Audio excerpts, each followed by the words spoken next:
Before the first boot hits the dirt, before the comms crackle with orders that will outlive us all, ask yourself this. What does it cost to stop a war that has already forgotten how to breathe? If you have ever sat in the quiet after a long day and wonder where the line sits between duty and conscience, between the clean logic of command and the messy weight of human lives, stay with me. This is not a story about heroes who never bleed or choices that never bruise. It is about the space between a trigger and a prayer, about the people who stand in the fracture and refuse to let it widen. If you want truth that doesn't flinch, if you want to walk through mud and moral ash with those who carried the weight so others could keep walking forward, listen closely. What follows is not polished. It is lived. The sky above the basin looks like bruised iron. I am standing on a ridge that has no name on any map I have ever held, watching a city of 3 million people breathe through smoke and sirens, and I'm holding a device that could end a 10-year war in 12 seconds. The device is warm against my palm. It hums like a sleeping animal. It does not know it is a god. It does not know it is a grave. Command calls it Operation Silent Anvil. They told us it was a precision decapitation strike. They told us the target was a hardened command nexus buried beneath the old municipal grid. They told us we would verify, mark, and walk away. They did not tell us the city was the target's roof. I close my eyes. The wind carries ash and the distant wail of a civilian broadcast. I open them. The device still hums. 11 hours earlier, we were dropping through cloud cover in a bird that smelled like ozone and stale coffee. Rook was checking his detonator harness for the third time, muttering about warranty voids if he tripped the safeties again. Lens had her tablet strapped to her thigh, fingers flying over encrypted layers like she was playing a piano only she could hear. Doc was humming a folk song from a region he had never visited, stitching gauze into neat rolls because his hands needed something to do while the rotor screamed. I sat at the edge of the bay, boots dangling over nothing, feeling the familiar hollow that comes right before the ground catches you. You do not get used to the drop. You just learn how to carry yourself when you land. 3 minutes to the zone, Rook looked up from his harness and grinned. If the drop goes smooth, I'm buying the first round at the outpost bar. If it goes rough, I'm buying the second. Lens did not look up from her screen. You will be buying a memorial plaque, Hayes. Your math on tertiary shoots is still a work of fiction. He laughed. Fiction pays better than fact, Cho. Besides, Vance here will catch me. He always does. I did not smile. I checked the mag on my rifle, then the seal on my respirator. I had learned long ago that humor in the bird is not bravado. It is ballast. You throw it out so the weight does not drag you under. 1 minute. The bay doors groaned open. Cold air rushed in, sharp and thin. I stood, tapped my helmet, and gave the signal. No words. We had rehearsed this too many times to need them. We jumped. The world became noise and velocity. Wind tore at my suit. The city rose to meet us like a dark mouth. I counted seconds in my head. 3, 4, 5. I pulled the cord.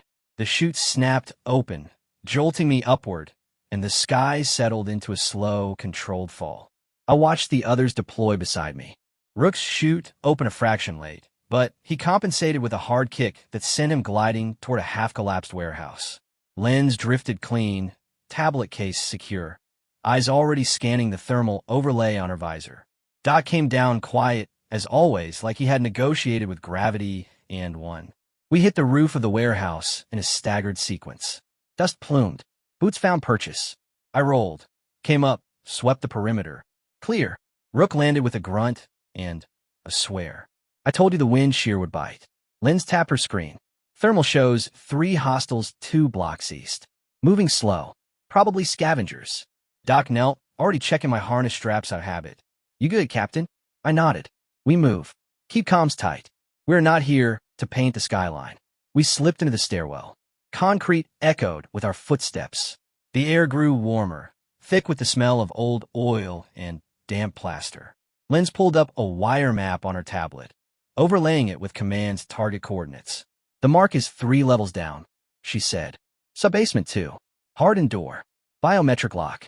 They changed the encryption since last week. Rook cracked his knuckles. Good thing I brought a crowbar and a prayer. I pointed to the next landing. We bypassed the main stair. Take the service shaft. Doc, you have rear guard. Lens, keep the overlay live. Rook, watch the corners. We moved like water, finding a crack in stone. That is what training does to you. It strips away hesitation and leaves only rhythm. You do not think about the war. You think about the next step, the next corner, the next breath. At the service shaft, Rook wedged a pry bar into the seam. The metal groaned. I braced my shoulder against it. On 3. 1, 2, 3. The door gave way with a sound like a sigh. We slipped through into a corridor lit by flickering emergency strips. The air was cooler here. The hum of machinery vibrated through the floor. Lynn stopped. Hold. She angled her tablet. Command's coordinate is wrong. I frowned. Define wrong. She turned the screen toward me. The thermal signature does not match a command nexus. It matches a distributed array. Shield emitters. Atmospheric scrubbers. Civilian life support. I felt the hollow in my chest deepen. You are sure? 94% probability. The heat dispersion pattern is too uniform for a military hub. It is a grid. If we blow this mark, we do not decapitate the enemy. We puncture the city's lungs. Rook lowered his pry bar. So we are here to drop a knife on a hospital bed. Doc stepped closer, voice low. Command said it was a strike relay. They would not lie about the target profile. Command lies about everything except the weather, Rook muttered. I raised my hand. Silence fell. The hum of the machines felt louder. I looked at the coordinate on Lens's screen. I looked at the corridor stretching into shadow. I thought about the device in my pack. I thought about 3 million people sleeping under smoke and sirens. We verify in person, I said. No marks. No triggers. We see it with our own eyes. If it is what command says, we proceed. If it is not, we pull back and report. Rook nodded. Lynn swallowed hard, but kept her screen steady.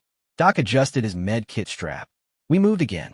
The door to Subbasement 2 was exactly where command said it would be. Reinforced steel. Biometric panel. Rook ran a diagnostic loop from his pack, bypassing the secondary lock. The panel blinked green. The door slid open with a whisper. Beyond it lay a chamber the size of a cathedral. Rows of emitters hummed in rhythmic sequence. Cables snaked across the floor like veins. At the center stood a console, glass panels glowing with status readouts. No weapons. No command officers. Just machines keeping air breathable and water clean. Lens walked to the nearest emitter, running a scanner over it. Atmospheric filtration. Linked to the municipal grid. She turned to me, eyes wide behind her visor. Captain, this is not a relay. This is the shield. Rook exhaled slowly. If we hit this with the anvil protocol, the cascade will collapse the entire lower district. Medial. Doc stepped beside me. He did not look at the machines. He looked at me.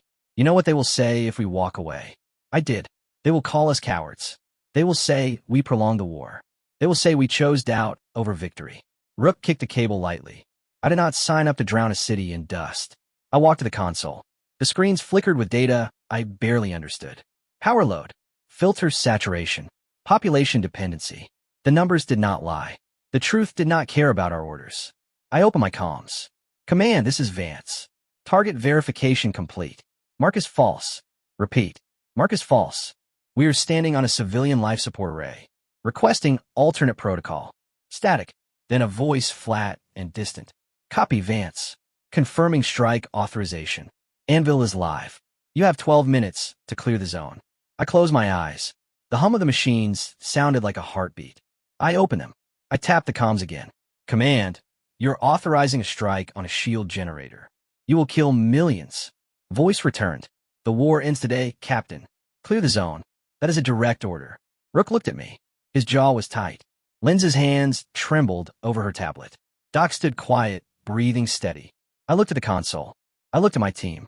I felt the weight of the device in my pack. I felt the weight of the city above us. We're not leaving, I said into the comms. We're standing down. The voice did not hesitate. Anvil is automated, Captain. Once the window opens, it fires. You cannot stop it. You can only clear. The line went dead. I turned to my team. Rook met my eyes. Lynn swallowed. Doc nodded once. We're not clearing, I said. We are taking it apart. Rook grinned, but it did not reach his eyes. Took you long enough to say it. Lens pulled up the console's architecture. If we sever the primary relay, we can reroute the anvil signal to a dummy node. It'll buy us time, but we need to physically isolate the core. Manual override. Doc opened his kit. How long?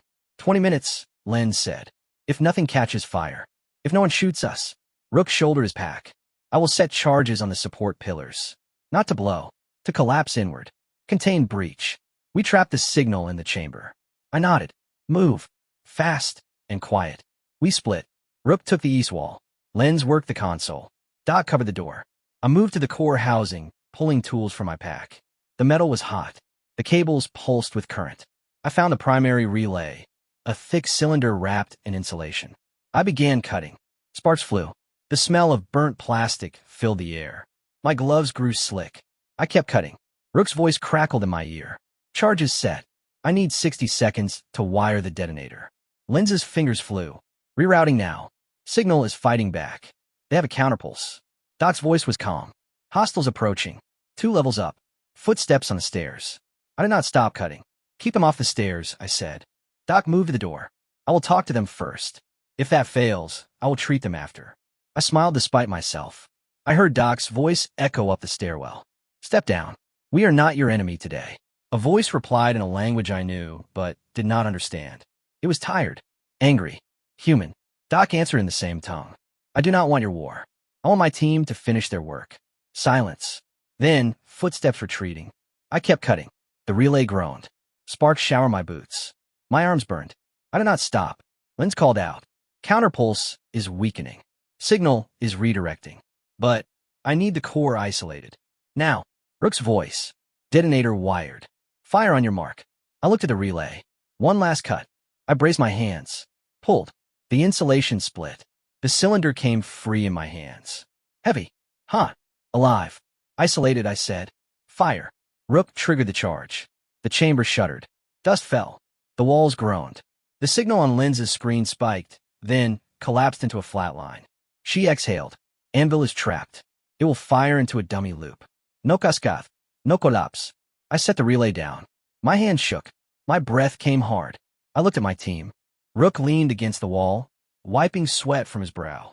Lenz sat on the floor, tablet dark, eyes closed. Doc stood by the door, rifle lowered, shoulders relaxed. We did it, Lenz whispered. We bought time, I said. Not victory. Rook pushed off the wall.